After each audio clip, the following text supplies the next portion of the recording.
ओम नमः शिवाय, ओम नमः शिवाय, ओम नमः शिवाय, ओम नमः शिवाय। ओम नमो भगवते वासुदेवाय। ओम देवकी सुत गोविंदवासुदेव जगतपति देहि में तनियम कृष्ण त्वाम अहम शरणमगतः। अथ श्रीमद् वाल्मीकि रामायण प्रथम खंड बालकांड त्रिसप्तमः सर्गः। श्री राम आदि चारों भाइयों का विवाह।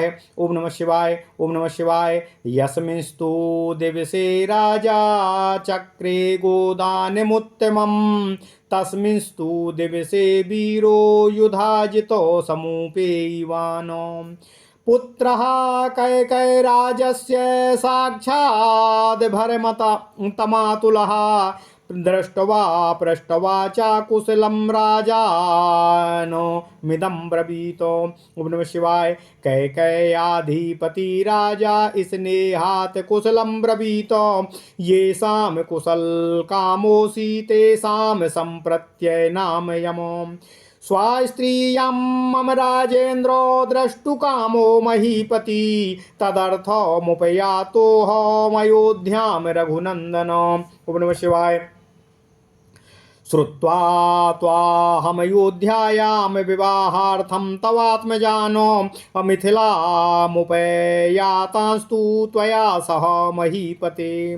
त्वरयाभ्युपयातोऽहं द्रष्टुकामो स्वसुः सुतम् अथ राजा दशरथः प्रियातिथिमुपस्थितं दृष्ट्वा परम सत्कारै पूजनार्हं पूजयत।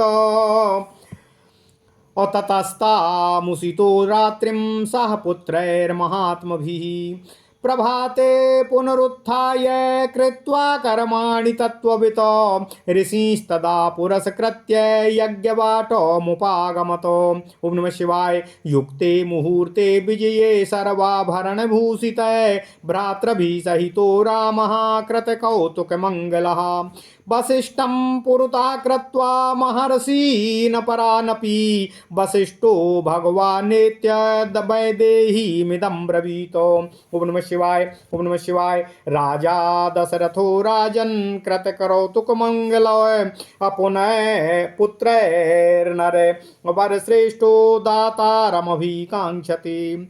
दात्रो प्रतिगृहीताभ्यां सर्वार्था संभवन्ति स्वाधर्मं प्रतिपद्यस्व कृत्वा वैवाह्यमुत्तमम्। ओम नमः शिवाय, ओम नमः शिवाय। इत्युक्तः परमोदारो वसिष्ठेन महात्मना प्रत्युवाच महातेजा वाक्यं परमधर्मवितो।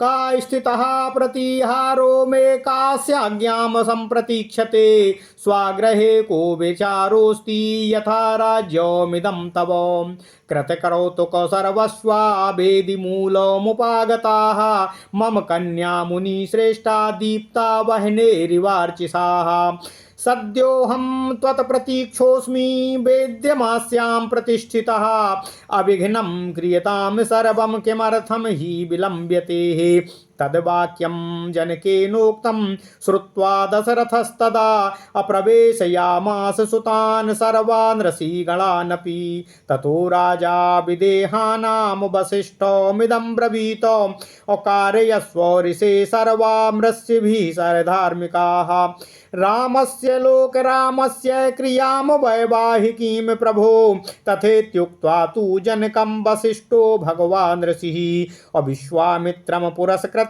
सतानन्दं च धार्मिकम् अप्रपामध्ये तु विधिवद वेदिं कृत्वा महातपाः अलञ्चकारतां वेदिं गन्धपुष्पै समन्ततः सुवर्णपालिकाभिश्च चित्रकुम्भैश्च साङ्कुरै अङ्कुराढ्यै सरावैश्च धूम्रपात्रै सधूपकै असङ्ख्यपात्रै स्रुवै स्रग्भिः अपात्रैरार्घ्यादिपूजितै लाजपूर्णैश्च पात्रीभिरक्षतैरपि संस्कृतै दर्भै समय समास्तीर्य अविधिवनमन्त्रपूर्वकम् अग्निमाधाय तां वेद्यां विधिमन्त्र पुरस्कृतम् अजुहावग्नौ महातेजा वसिष्ठो मुनिपुङ्गवः ततः सीतां समानीय सर्वाभरणभूषिताम् असमक्षमग्ने संस्थाप्य राघवाभिमुखे तदा अब्रवीजन को राजा कौसल्यानंदवर्धनम और इयं सीता मम सुता सह धर्मोचरी तव प्रतीक्ष चैनाम भद्रम ते पाणिम गृहिणी स्वपाणिना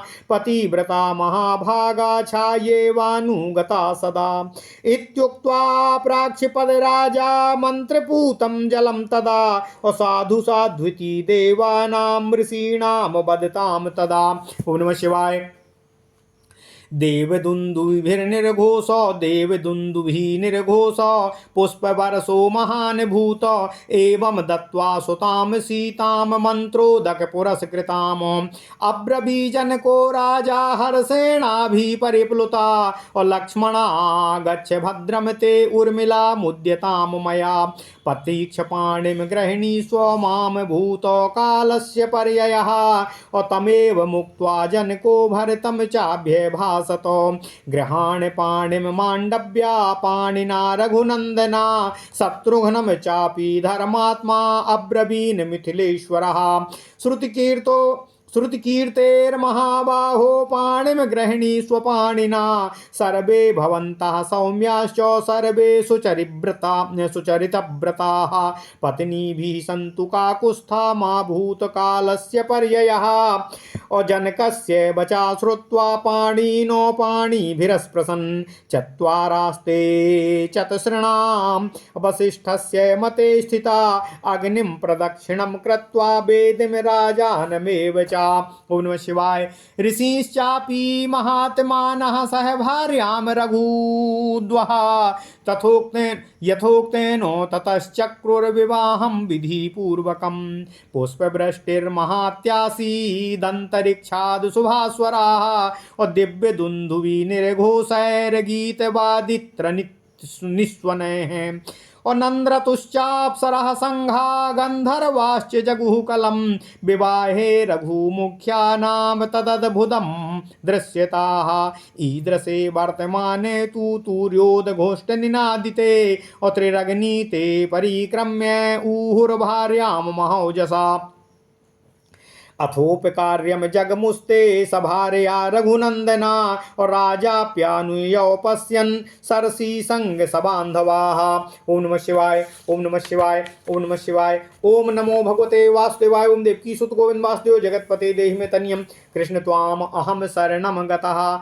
अथ श्रीमद् वाल्मीकि रामायण प्रथम खंड बालकांड 73वां सर्ग। भगवान श्री राम आदि चारों भाइयों का विवाह। ओम नमः शिवाय। ओम नमः शिवाय। ओम नमः शिवाय। राजा दशरथ जी ने जिस दिन अपने पुत्रों के विवाह के निमित्त उत्तम गोदान का कार्य संपन्न किया, उसी दिन भरत के सगे मामा कैकेय राजकुमार वीर युधाजित वहां आ पहुँचे। उन्होंने महाराज दशरथ जी का दर्शन करके उनका कुशल मंगल पूछा और उनसे इस प्रकार निवेदन किया। हे रघुनंदन, हे कैकेय देश के महाराज ने बड़े स्नेह के साथ आपका कुशल समाचार पूछा है और आप भी हमारे यहाँ के जिन जिन लोगों की कुशल वार्ता जानना चाहते होंगे, वे सब इस समय स्वस्थ और सानंद हैं। हे राजेंद्र, हे कैकेय नरेश, मेरे भांजे भरत को मैं देखना चाहता हूँ, अतः इन्हें लेने के लिए ही मैं अयोध्या आया था। परंतु हे पृथ्वीनाथ, अयोध्या में यह समाचार सुनकर कि आपके सभी पुत्र विवाह के लिए आपके साथ मिथिला पधारे हुए हैं, तो मैं तुरंत ही मिथिला चला आया, क्योंकि मेरे मन में अपनी बहन के बेटे अर्थात अपने भांजे का विवाह देखने की बड़ी ही लालसा थी। महाराज दशरथ ने अपने प्रिय अतिथि को वहां पर उपस्थित देख बड़े ही सत्कार के साथ अपने साले की आवभगत की, क्योंकि वे सम्मान ही पाने के योग्य ही थे। इसके बाद अपने महामनस्वी पुत्रों के साथ वह रात व्यतीत करके वे तत्वज्ञ नरेश महाराज दशरथ प्रातःकाल उठे और नित्य कर्म की क्रियाओं को संपूर्ण करके ऋषियों को आगे कर जनक की यज्ञशाला में विवाह कार्य हेतु पहुँच गए। इसके पश्चात विवाह के योग्य विजय नामक मुहूर्त आने पर दूल्हे के अनुरूप समस्त वेशभूषा से अलंकृत हुए सभी भाइयों के साथ भगवान श्री रामचंद्र जी भी वहां पर पधारे। वे विवाह कालोचित मंगलाचार पूर्ण कर चुके थे तथा गुरु महर्षि वशिष्ठ मुनि एवं अन्यान्य महर्षियों को आगे करके उस मंडप में पधारे थे। उस समय भगवान महर्षि वशिष्ठ ने विदेहराज जनक के पास जाकर उनसे इस प्रकार कहा, हे राजन, हे मिथिलापति, नरेशों में श्रेष्ठ महाराज दशरथ अपने पुत्रों का वैवाहिक सूत्र बंधन रूप मंगलाचार संपन्न करके उन सबके साथ यज्ञशाला में पधारे हैं और भीतर आने के लिए दाता के आपके आदेश की प्रतीक्षा कर रहे हैं, क्योंकि दाता और प्रतिग्रहीता दान ग्रहण करने वाले का संयोग होने पर ही समस्त दान धर्मों का संपादन संभव होता है। अतः हे नरेश, हे मिथिलापति, आप विवाह काल उपयोगी विवाह समयोचित उचित कर्मों का अनुष्ठान करके उन्हें यहाँ बुलाइए और कन्यादान रूप स्वधर्म का पालन कीजिए। महात्मा वशिष्ठ जी के ऐसा कहने पर परम उदार, परम धर्मज्ञ और महातेजस्वी राजा जनक ने इस प्रकार उत्तर दिया, हे मुनिश्रेष्ठ, महाराज के लिए मेरे यहाँ कौन सा पहरेदार खड़ा हुआ है? वे किसके आदेश की प्रतीक्षा करते हैं? यह तो उनका स्वयं का धाम है। अपने घर में आने के लिए कैसा सोच विचार और कैसा संकोच, कैसी आज्ञा और कैसा आदेश। यह जैसे मेरा राज्य है वैसे ही मिथिलापति का राज्य भी महाराज दशरथ का राज्य ही है। मेरी कन्याओं का वैवाहिक सूत्र बंधन रूप मंगल कृत्य संपन्न हो चुका है। अब वे यज्ञ वेदी के पास आकर बैठी हैं और अग्नि की प्रज्वलित शिखाओं के समान प्रकाशित हो रही हैं। इस समय मैं आपकी ही प्रतीक्षा में वेदी पर बैठा हुआ हूँ। आप निर्विघ्नतापूर्वक सभी कार्य संपन्न कीजिए। इसमें विलंब करने की अब कोई आवश्यकता नहीं है। वशिष्ठ जी के मुख से राजा जनक की कही हुई बात सुनकर महाराज दशरथ उस समय अपने पुत्रों और संपूर्ण महर्षियों को महल के भीतर लेकर प्रवेश किए। इसके बाद विदेहराज जनक जी ने वशिष्ठ जी से इस प्रकार कहा, हे महात्मा, हे महर्षि, हे धर्मात्मा प्रभु, आप ऋषियों को साथ लेकर लोकाभिराम प्रभु श्री राम के विवाह की संपूर्ण क्रिया को पूर्ण कराने की कृपा कीजिए। तब जनक जी से बहुत अच्छा कहकर महातपस्वी भगवान वशिष्ठ मुनि ने विश्वामित्र जी और धर्मात्मा शतानंद जी को आगे करके विवाह मंडप के मध्य भाग में विधि पूर्वक वेदी बनाई और गंध तथा फूलों के द्वारा उसे चारों ओर से सुंदर रूप से सजाया। साथ ही बहुत सी सुवर्ण पालिकाएं यव के अंकुर से युक्त चित्रित कलश, अंकुर जमाए हुए सकोरे, धूप युक्त धूप पात्र, शंख पात्र, श्रुवा, श्रुक, आर्घ्य आदि पूजन पात्र, लावा अर्थात खीलों से भरे हुए पात्र तथा धोए हुए अक्षत आदि समस्त सामग्रियों को भी यथा स्थान पर स्थापित कर दिया गया। तत्पश्चात महातेजस्वी मुनिवर वशिष्ठ जी ने बराबर कुशों को वेदी के चारों ओर बिछाकर मंत्रोच्चारण करते हुए विधि पूर्वक अग्नि स्थापन किया और विधि को प्रधानता देते हुए मंत्र पाठ पूर्वक प्रज्वलित अग्नि में हवन क्रिया प्रारंभ की। इसके बाद राजा जनक ने सब प्रकार के आभूषणों से विभूषित सीता को ले आकर अग्नि के समक्ष भगवान श्री रामचंद्र जी के सामने बिठा दिया और माता कौशल्या का आनंद बढ़ाने वाले उन प्रभु श्री राम से निवेदन करते हुए कहा, हे रघुनंदन, तुम्हारा कल्याण हो। यह मेरी पुत्री सीता तुम्हारी सहधर्मिणी के रूप में यहाँ पर उपस्थित है। इसे स्वीकार करो और इसका हाथ अपने हाथ में लो। यह परम पतिव्रता, महान सौभाग्यवती और छाया की भांति सदा तुम्हारे पीछे चलते हुए तुम्हारा अनुसरण करने वाली होगी। यह कहकर राजा ने श्री राम के हाथ में मंत्र से पवित्र हुआ संकल्प का जल छोड़ दिया। उस समय देवताओं और ऋषियों के मुख से जनक जी के लिए साधुवाद की ध्वनि सुनाई देने लगी। देवताओं के नगाड़े बजने लगे और आकाश से फूलों की बड़ी भारी वर्षा होने लगी। इस प्रकार मंत्र और संकल्प के जल के साथ अपनी पुत्री सीता का कन्यादान करके हर्षमग्न हुए राजा जनक ने लक्ष्मण से कहा, हे लक्ष्मण, तुम्हारा कल्याण हो। आओ, मैं उर्मिला को तुम्हारी सेवा में दे रहा हूँ। इसे अंगीकार करो, इसका हाथ अपने हाथ में लो, इसमें विलंब नहीं होना चाहिए। लक्ष्मण जी से ऐसा कहकर जनक ने भरत से कहा, हे रघुनंदन, मांडवी का हाथ आप अपने हाथ में लेकर इसे अपनी सहधर्मिणी बनाओ। फिर धर्मात्मा मिथिलेश ने शत्रुघ्न को संबोधित करते हुए कहा, हे महाबाहो, हे रघुकुल नंदन, तुम भी अपने हाथ से श्रुत कीर्ति का पानी ग्रहण करो। तुम चारों भाई शांत स्वभाव हो, तुम सब ने उत्तम व्रत का भली भांति आचरण किया है। हे पुत्रों, काकुस्थ कुल के भूषण रूप तुम चारों भाई पत्नियों से संयुक्त हो जाओ। इस कार्य में विलंब नहीं होना चाहिए। ओम नमः शिवाय। राजा जनक का यह वचन सुनकर उन चारों राजकुमारों ने चारों राजकुमारियों के हाथ अपने हाथ में लिए।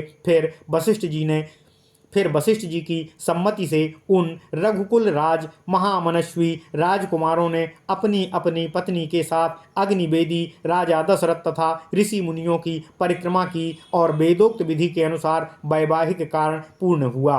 उस समय आकाश से फूलों की बड़ी भारी वर्षा हुई, जो कि बहुत ही सुहावनी लग रही थी। दिव्य दुंदुभियों की गंभीर ध्वनि, दिव्य गीतों के मनोहर शब्द और दिव्य वाद्यों के मधुर घोष के साथ झुंड के झुंड अप्सराएं नृत्य करने लगीं और गंधर्व मधुर गीत गाने लगे। उन रघुवंश शिरोमणि राजकुमारों के विवाह में वह अद्भुत दृश्य दिखाई दिया।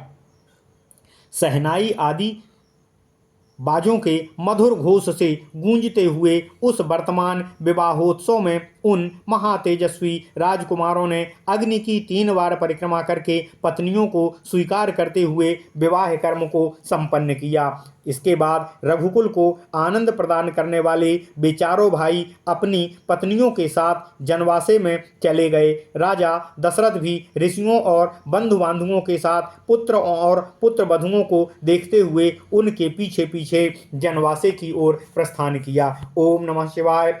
इत्यर्थे श्रीमद् रामायणे वाल्मीकिये आदि काव्ये बालकांडे 73 सर्गः। इस प्रकार श्री वाल्मीकि निर्मित आर्ष रामायण आदि काव्य के बालकांड में 73वां सर्ग पूर्ण हुआ। ओम नमः शिवाय। ओम नमः शिवाय। ओम नमः शिवाय। ओम नमो भगवते वासुदेवाय। ओम देवकी सुत गोविंद वासुदेव जगतपते देहि मे तनियम कृष्ण त्वाम अहम शरणम गतः। ओम नमः